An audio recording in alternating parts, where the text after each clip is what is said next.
We can also have, after I read them mine, and then I read them as one of the books, see if a few of them can volunteer some of their, there's common metaphors and common similes that people use that they could probably share and come up with, and that might get them engaged Okay. in it.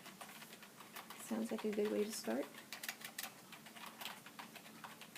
What are we working on? I'm filming the some coaching.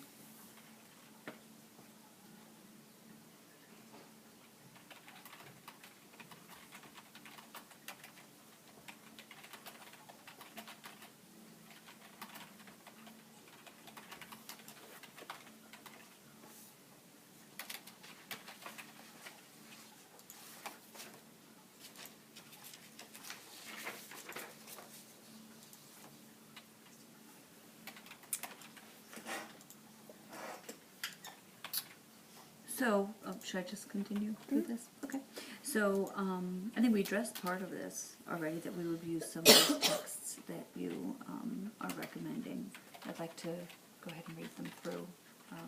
And so you Yeah, can as pick soon and as they choose. come in, I will bring them Yeah. to you. I One of them appreciate came in that. yesterday, so Okay. bring them. Yeah, and so I read them the texts, and we could even, if we have several of these books, we could even offer them to the children to read during silent reading, so that they have these kind of going through their minds. How might you be able to engage the students after you've given them a few examples in finding them on their own, or perhaps with some support, but in a way that they're kind of exploring a little bit with the texts? Unfortunately, I haven't given this a lot of thought. I haven't It's had okay. the It's opportunity. okay.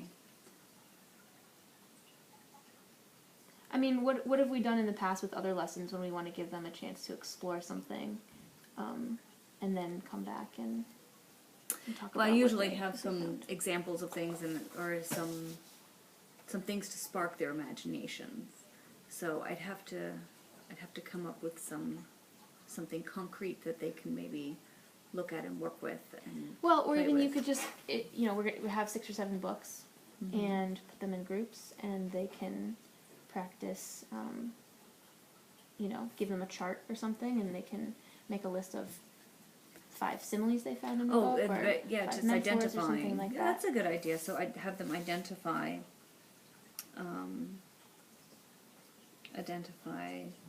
similes and metaphors from a book in groups using a chart. We can put them into mixed age groups. So this that way. probably would actually fit under the guided practice part, but yeah. you can just draw an arrow there, because the modeling is when you're going to be reading and then talking. Yeah. and some- So But- reading. What do you think is the benefit of having them work in groups to do this activity? Well, I think that some of the children will not be able to recognize these things on their, the similes and the metaphors on their own, and they also may not understand them, and some of the older children can help them figure that out, and And they've had a little more experience and practice with it. They have more experience, they have a broader vocabulary from which to draw, and And their abstract thinking confidence. is a little more developed too. Yes, So absolutely. yeah, I think that would be good. So yeah, that's the mixed age, I think, and we've had a lot of success with the mixed age this year. Putting them in their smaller groups. So yeah, I like that. That's I think that would work well for them. Okay. So then moving on to independent practice. So the independent practice is where I would have them then write their poem. Yeah. Or their... I'm not sure, should I have them write a poem using this, or should I have them initially just come up with a few similes and metaphors? It might be good to have them practice, give them, if they're struggling for ideas, you might give them a few things like lips as something. Like you could have them kind of fill in like a template. Provide a template. and then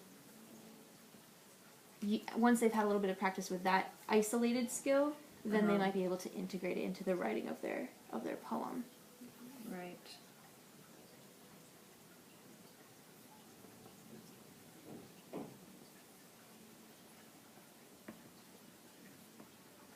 Yeah.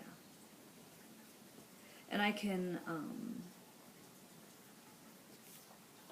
not sure that the third years need a piece of paper, you know, a template. What to worked work with well, well, you could have it ready at copies and Yeah. then kind of see who needs it. Yeah.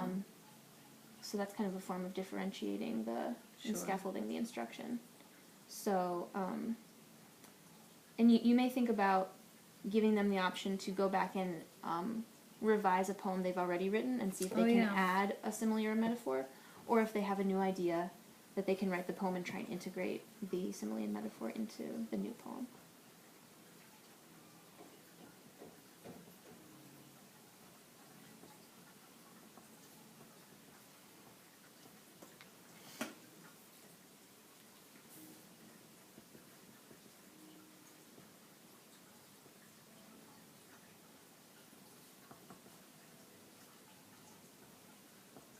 Yeah, that's just my notes, right? This isn't, Yeah, no, 'Cause- this is very basic planning, so just then go with it. yeah. Okay, what do you plan to teach during the next lesson? How will you tie it into what the students have learned during this lesson?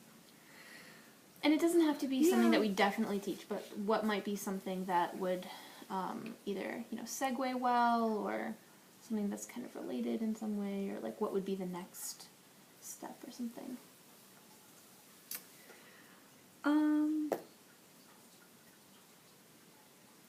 I think then for the next step, I would like to see about using descriptive language and how they can use the descriptive language, allowing them to come up with lists and providing them with some words. And So it's kind of like what we were talking about, the word choice exactly, activities. word Yeah. choice. I would do some word choice activities and then have them integrate that with the metaphors and the similes, because it Yeah. would make their text or it would just make the language richer. Yeah, I think that would be a great segue.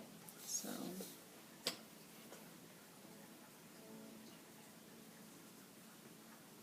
You had mentioned during the session using photos to maybe yes. help with the concrete factor, which I think would be really beneficial for them. Yes.